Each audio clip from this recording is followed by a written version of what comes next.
Saudara, pasca Peggy bebas, keberadaan Ibtu Rudiana menjadi teka-teki. Hingga kemarin Ibtu Rudiana dilaporkan ke Barreskrim Polri oleh terpidana kasus pembunuhan Vina dan Eki atas dugaan penganiayaan dan keterangan palsu. Hari ini, jurnalis Kompas TV Muhammad Syahri Romdon kembali mencoba menemui Rudiana untuk mengonfirmasi sejumlah informasi untuk kesekian kalinya. Walaupun sudah terjadi 8 tahun yang lalu ya, 2016, namun tentunya kami memiliki kewajiban untuk melakukan pendalaman. Saudara, Kapolri Jenderal Listio Sigit telah memerintahkan Divpropam Mabes Polri Irwasum untuk melakukan pemeriksaan ulang terhadap kasus Vina dan juga Eki yang belum juga kunjung tuntas sampai saat ini.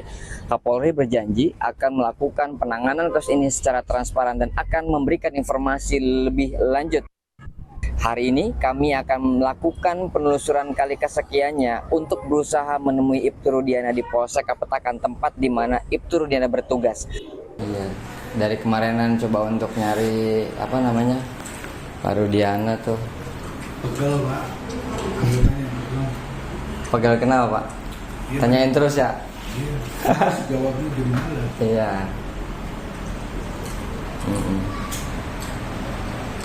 Oke deh.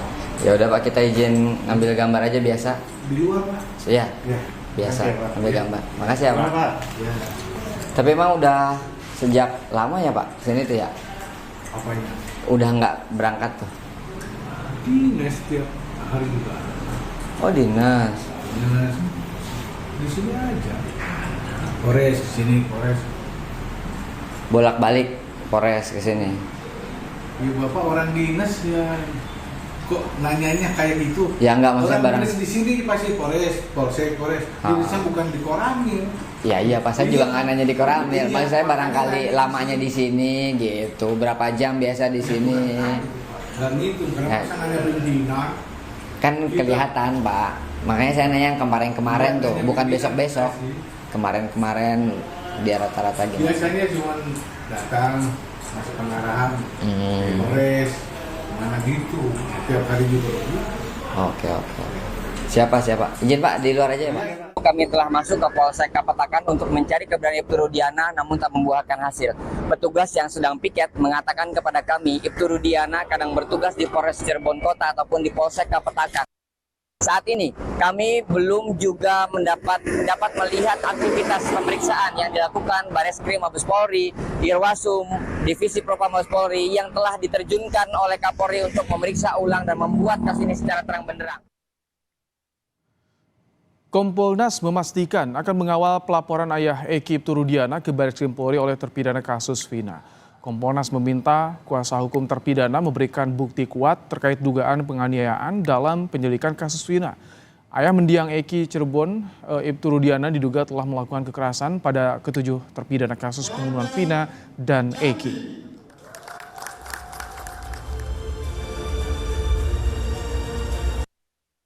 Siapa menjadi penting, buktinya apa juga menjadi penting. Kalau bicara penganiayaan tentunya bicara tentang visum, kemudian mungkin ada foto dan sebagainya. Kami akan kawal terus kasus ini. Terpidana kasus pembunuhan Vina dan Eki melaporkan Ibtu Rudiana, ayah Eki, ke Barreskrim Polri atas dugaan kasus penganiayaan dan keterangan palsu yang dilakukan kepada narapidana kasus Vina 8 tahun silam. Dalam laporan, kuasa hukum menyertakan sejumlah bukti penganiayaan dan keterangan palsu yang dilakukan Ibtu Rudiana hingga menyeret 8 orang ke dalam penjara terkait kasus Vina. Kuasa hukum memastikan terpidana kasus Vina tak mengenal Ibtu Rudiana sehingga mereka tak tahu motif Rudiana memberikan keterangan palsu. Terhadap adalah memberikan keterangan tidak benar, palsu, ya, dan juga penganiayaan, kemudian memberikan surat palsu dan lain, ya. Jadi itu kira-kira begitulah kita ini. Berarti ada pengakuan dari terpidana kalau ada yang Oh ya, mereka membuat surat pernyataan di atas tulisan tangan bahwa mereka dianiaya. Pengakuan. pengakuan dan saksi. Dan ini masih ada bekasnya. Dan masih ada berkasnya. Ada banyak. Cari aja di Google banyak itu kan. Sebelumnya, Kapolri Jenderal Listio Sigit Prabowo menegaskan, Polri telah menindaklanjuti laporan-laporan yang masuk terkait proses hukum di kasus pembunuhan Vina dan Eki. Kendati terjadi 8 tahun lalu, Kapolri bilang, Polri memiliki kewajiban untuk mengungkap kejadian sebenarnya secara terang benderang. Kapolri pun menurunkan Propam dan Itwarsum untuk mengungkap kasus dan membantu penanganan proses penyidikan dalam kasus pembunuhan Vina dan Eki 2016 silam. Propam kita turunkan, Irwasum kita turunkan untuk melakukan pendalaman terkait dengan peristiwa yang ada. Walaupun sudah terjadi 8 tahun yang lalu ya, 2016, namun tentunya kami memiliki kewajiban untuk melakukan pendalaman sehingga kemudian pada saatnya setelah semuanya lengkap kita akan sampaikan kepada masyarakat secara transparan tentang fakta-fakta yang kita temukan. Mungkin itu. Tak hanya melaporkan Ibtu Rudiana, kuasa hukum terpidana kasus Vina dan Eki juga melaporkan 4 orang saksi kunci, Aep, Dede, Pasren, dan Kahfi ke Bareskrim Polri atas dugaan keterangan palsu. Aep dan Dede menjadi saksi yang memberikan informasi kepada Ibtu Rudiana soal pelaku yang membunuh Vina dan Eki. Sementara Ketua RT Pasren dan anaknya Kahfi menyangkal keberadaan 7 terpidana di rumahnya pada malam pembunuhan Vina dan Eki. Tim Liputan, Kompas TV.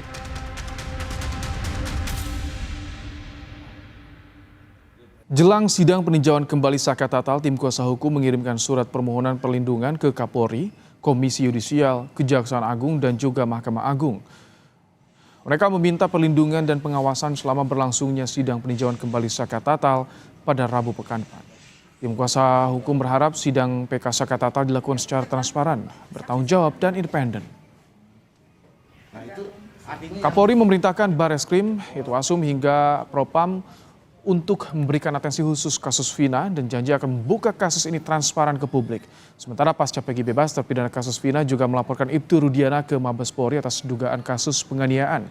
Lantas apakah Polri ini atau instruksi ini bisa menjadi membuat kasus ini lebih transparan di tengah isu adanya dugaan pelanggaran dalam proses penyidikan kasus Vina 8 tahun silam, saudara?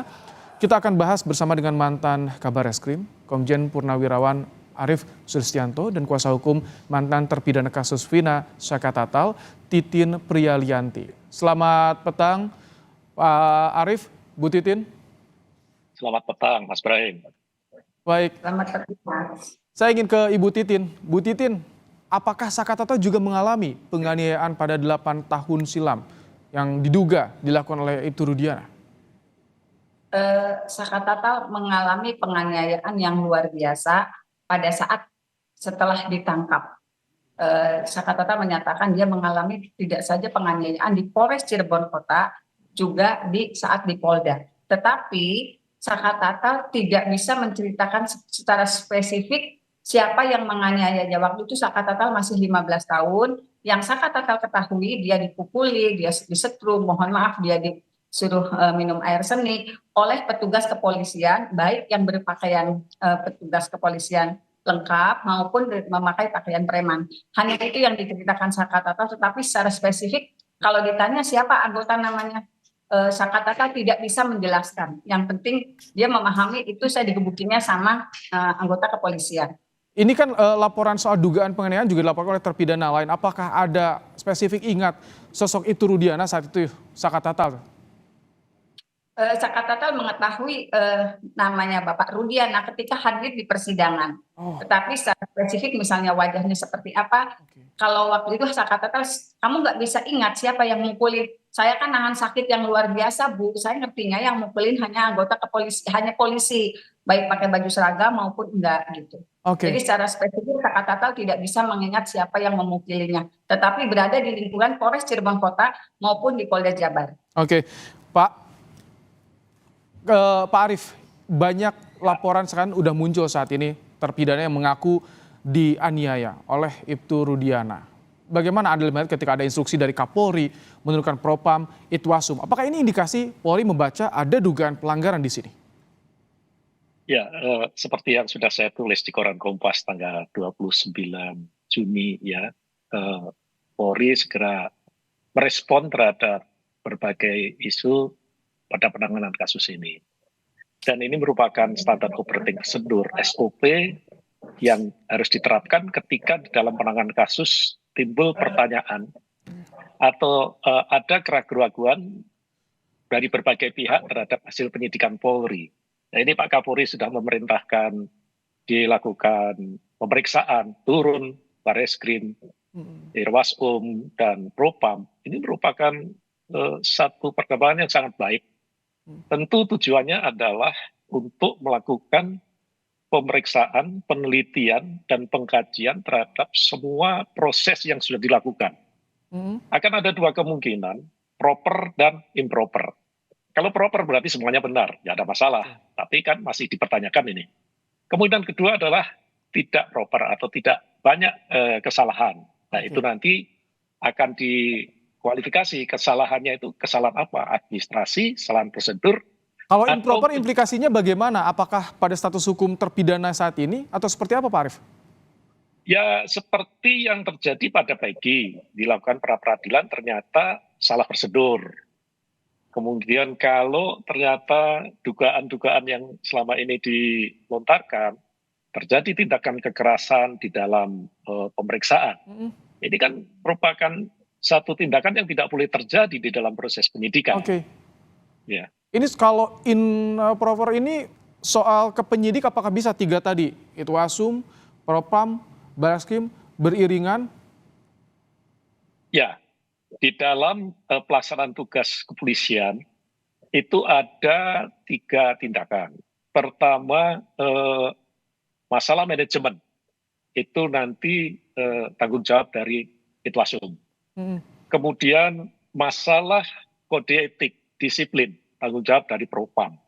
Dan apabila ada pelanggaran pidana, termasuk diantaranya penerapan prosedur teknis, taktis penyidikan, dan penerapan pasal, itu tanggung jawab Bareskrim. Nah, dari 3 unsur ini nanti akan melakukan kajian dan dianalisis. Apa saja bentuk pelanggaran yang ditemukan.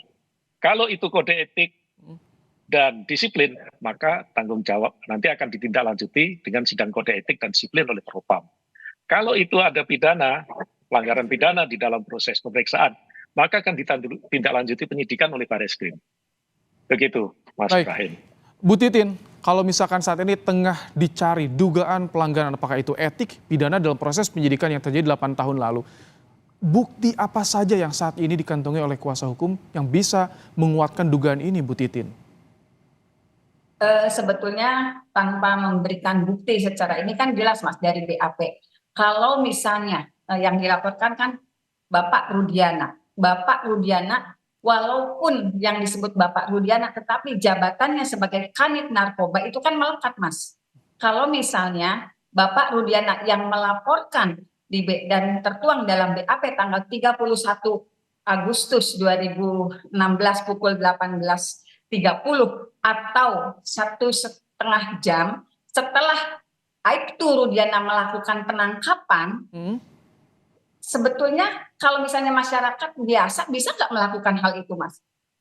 Kalau misalnya Bapak Rudiana itu bukan Kanit Narkoba, tidak akan mampu sebagai masyarakat biasa, tentu saja tidak akan bisa melaporkan di dalam BAP, tertuang dalam BAP 1,5 jam setelah melakukan penangkapan dengan rincian bagaimana peristiwanya, siapa orang-orang yang dianggap melakukan pembunuhan dan pemerkosaan, itu kan jelas betul rinciannya, ditusuk dan sebagainya. Kemudian sudah juga melahirkan 4 DPO. Sejak awal, walaupun tanpa memberikan bukti, tetap saja dalam BAP itu sudah ada rekayasa, Mas. Dari mana Bapak Rudiana, misalnya yang orang sipil, mengetahui ada 4 DPO, sementara para pelakunya sendiri belum di BAP.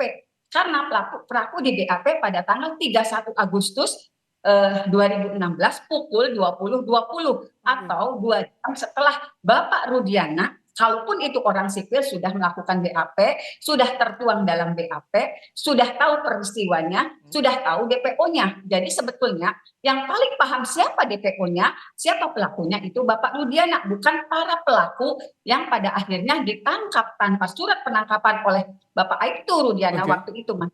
Baik, ini dari BAP pelapor tapi juga bisa tahu bagaimana detail kasusnya. Pak Arief, kalau dengan catatan seperti ini yang Anda tangkap, ini sudah jelas sebuah pelanggaran atau seperti apa, Pak Arief? Ya, saya tidak menanggapi apa yang disampaikan oleh Ibu Titin ya. Saya mempelajari berkas putusan dari pengadilan. Jadi saya teliti betul berkas-berkas, saya baca dari awal kejadian sampai dengan putusan hakim. Jadi kejadian itu kan tanggal 27 Agustus, jam 22.00 dilaporkan ke Polsek. Rudiana pun tidak tahu akan kejadian itu. Dia ditelepon bahwa anaknya yang namanya Eki meninggal dunia, sudah di rumah sakit. Akhirnya dia datang ke rumah sakit dan melihat kondisi anaknya dalam keadaan parah. Ada yang patah tangan, patah kaki, kepalanya bonyok. Kemudian dia melihat sepeda motornya. Pada waktu itu dilaporkan, disampaikan bahwa ini kecelakaan tunggal. Oke. Melihat sepeda motornya dalam keadaan utuh. Ingat, Rudiana ini adalah seorang bapak yang anaknya dalam kondisi seperti itu. Kebetulan juga dia seorang polisi. Timbul kecurigaan. Akhirnya dia mencari informasi. Setelah anaknya dikebumin, cari informasi. Nah, ini tindakannya dia. Melakukan penangkapan terhadap 8 orang. Kemudian melakukan interogasi. Itu sesuai prosedur atau tidak menurut Anda dari sisi reskrimnya nih, Pak Arief? Ya, dia bukan penyidik. Dia hanya mencari informasi untuk memastikan apakah betul ini anaknya kecelakaan. Ternyata dari apa yang dilakukan ini, dia menyimpulkan bahwa ini adalah pengeroyokan. Kemudian diserahkanlah kepada unit reskrim. Ini tertulis di dalam amar putusan pengadilan ya. Diserahkan kepada unit reskrim tanggal 31 dilaporkan ke unit reskrim tanggal 31 Agustus, 1 September baru dibuatkan laporan polisi. Maaf saya potong. Anda tampaknya mengikuti betul bagaimana yang tertuang BAP di putusan pengadilan juga, tapi mengapa ini bisa terkesan kusut ini dan saat ini mengarah ke Ibtu Rudiana, Pak Arief? Inilah yang akan dilakukan oleh tim Itwaspum, Bareskrim, dan Propam. Sebetulnya Rudiana itu ikut di dalam tim penyidikan ini, atau dia hanya sampai pada waktu dia mencari tahu, memastikan anaknya ini kecelakaan, laka tunggal, atau dianiaya oleh orang sampai meninggal dunia. Saya pikir sebagai seorang bapak, pasti dia akan mencari tahu, apalagi dia seorang polisi. Hanya tindakannya Rudiana, melakukan penangkapan, melakukan interogasi, itu di luar tugas pokoknya. Di luar tanggung jawabnya. Ini yang harus didudukkan pada porsinya. Jadi sampai saat ini Pak Arief bisa dikatakan ini belum begitu jelas bagaimana peran Ibtu Rudiana saat itu dalam proses penyidikan kasus ini. Ya, kembali lagi saya membaca dari apa yang tertulis di dalam putusan pengadilan. Jadi tanggal 31 setelah dia mengetahui bahwa ini bukan kecelakaan tunggal, dia melaporkan kepada unit reskrim, tertulis seperti itu. Kemudian dia membuat laporan polisi.